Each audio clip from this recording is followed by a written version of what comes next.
Hi guys எல்லாரும் எப்படி இருக்கீங்க? எல்லாரும் சூப்பரா இருப்பீங்கன்னு நெனைக்கிறேன். நான் உங்கள் ஸ்வேதா எலுமலை. மீண்டும் நம்ம புத்தக வாசிப்புல இணைய போறோம். ஸோ, இன்னைக்கு நான் என்னோட சிறிய லைப்ரரிலேருந்து கையில எடுத்துக்கூடிய புத்தகத்தோட பேரு சிறகுகள். இது முழுக்க முழுக்க பெண் கவிதைகளை உள்ளடக்கிய தொகுப்பு. ஸோ, இதை தொகுத்தவர் யார் அப்படின்னு பார்த்தீங்கன்னா, பாலசுப்ரமணியன் ஐயா அவர்கள் தான் இந்த புத்தகத்த தொகுத்தவர். ஸோ இது பார்த்தீங்கன்னா, என்னுடைய யூஜி 2ஆம் ஆண்டு நான் அலைட் சப்ஜெக்டாக படித்தேன் இந்த கவிதைகள. ஸோ கவிதை நான் அலைட் சப்ஜெக்டாக எடுத்து படிக்கும்போது, எனக்காக ஒரு பேப்பர், ஒரு தாளா இருந்த புத்தகம் தான் இந்த புத்தகம். ஸோ இத நான் இன்னைக்கு அதாவது ஒரு சில புத்தகங்கள் எனக்கு புடிச்சிருந்ததுன்னா, அத நான் சேமிக்கிறது உண்டு. ஸோ அதுபோல நான் சேமித்து வைத்த புத்தகம் தான் இந்த புத்தகம். ஸோ இந்த புத்தகத்த தான் இன்னைக்கு நம்ம கையில் எடுத்திருக்கோம். ஸோ இது முழுக்க முழுக்க கல்லூரியால் வடிவமைக்கப்பட்ட, தொகுக்கப்பட்ட புத்தகம். ஸோ எதுக்காக இந்த புத்தகம் கல்லூரியில் தொகுத்து ஒரு பாடத்திட்டமாக வச்சுருந்தாங்க அப்படின்னா, தமிழ் கவிதை வரலாற்று ஆண்களோட ஆதிக்கம் தான் என்னன்னா மேலோங்கி இருந்தது. அப்போ அதிகப்படியான பெண்களும் கவிதைகளை எழுத ஆரம்பித்தாங்க. அவங்களோட கருத்துக்களை உரக்க கூற ஆரம்பித்தாங்க. இருந்தாலும் ஆண்களோட ஆதிக்கம் தான் அதிகமாக இருந்தது. இந்த பெண் கவிதைகள் எழுதுகிறவங்களையோ பெண்களையோ யாரும் இங்கே போற்றுனதோ அவர்களுடைய கவிதைகளை பெருசாக மதித்ததோ கிடையாது. ஸோ அதை கருத்தில் கொண்டு என்ன பண்ணார்னா, ஐயா அவர்கள் மாணவர்களை இது சென்றடையணும். அதாவது பெண்களுடைய புகழ் அவர்களுடைய வழி எல்லாரையும் சென்றடைய வேண்டும் அப்படின்றதுக்காக தான் இந்த புத்தகத்தை மெயினாக வடிவமைச்சு மாணவர்களை சென்றடையும் வகையில் அச்சிட்டு இதை ஒரு பாட புத்தகமாகவே எங்களுக்கு கொடுத்துருந்தாரு. ஸோ அதுலேருந்து இன்றைக்கி ஒரு கவிதையை தான் பார்க்க போகிறோம். எனக்கு பிடித்த கவிதை, அதுவும் முதல் கவிதையை பற்றி இன்றைக்கி பார்க்க போகிறோம். வாங்க பார்க்கலாம். சூரியனை பற்ற வைக்க. நிச்சயமாய் எனது சந்தோஷங்கள் உன்னை காயப்படுத்தும் என்று தான். நிச்சயமாய் எனது சந்தோஷங்கள் உன்னை காயப்படுத்தும் என்று தான்.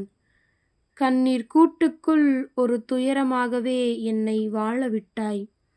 கண்ணீர் கூட்டுக்குள் ஒரு துயரமாகவே என்னை வாழவிட்டாய்.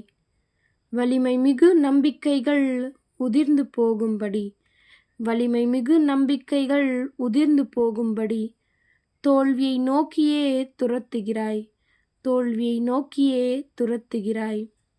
மேலும் உனக்கு பொழுதுபோக்காகவும் எனக்கு போராட்டமாகவும் போய்விட்டது என் வாழ்க்கை.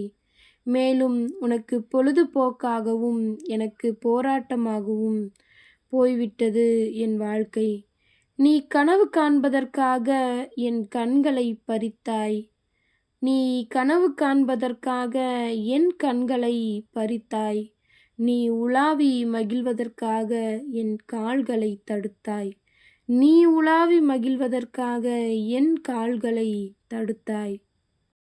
தாழ்மையை, பற்றுதலை உன் திமிர் பிடித்த அதிகாரங்கள், தாழ்மையை, பற்றுதலை உன் திமிர் பிடித்த அதிகாரங்கள் தாட்சாண்யமின்றி தண்டித்தன, தாட்சாண்யமின்றி தண்டித்தன.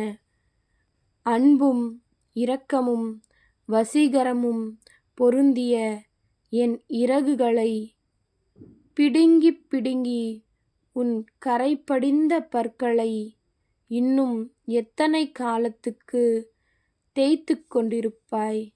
அன்பும் இரக்கமும் வசீகரமும் பொருந்திய என் இறகுகளை பிடுங்கி பிடுங்கி உன் கரைபடிந்த பற்களை இன்னும் எத்தனை காலத்துக்கு தேய்த்து கொண்டிருப்பாய். நிச்சயமாய் எத்தனை தீப்பந்துகளை எரிந்தாலும் சூரியனை பற்ற வைக்க முடியாது. நிச்சயமாய் எத்தனை தீப்பந்துகளை எரிந்தாலும் சூரியனை பற்ற வைக்க முடியாது. இந்த கவிதை தான் எனக்கு பிடிச்ச கவிதை. ஸோ இந்த கவிதையோட ஆசிரியர் பெயர் தெரிஞ்சால் கமெண்ட் பண்ணுங்கள். மேலும் சரியான கருத்துக்களை பதிவிடுற முதல் நபருக்கு நான் பரிசு கொடுக்க போகிறேன்.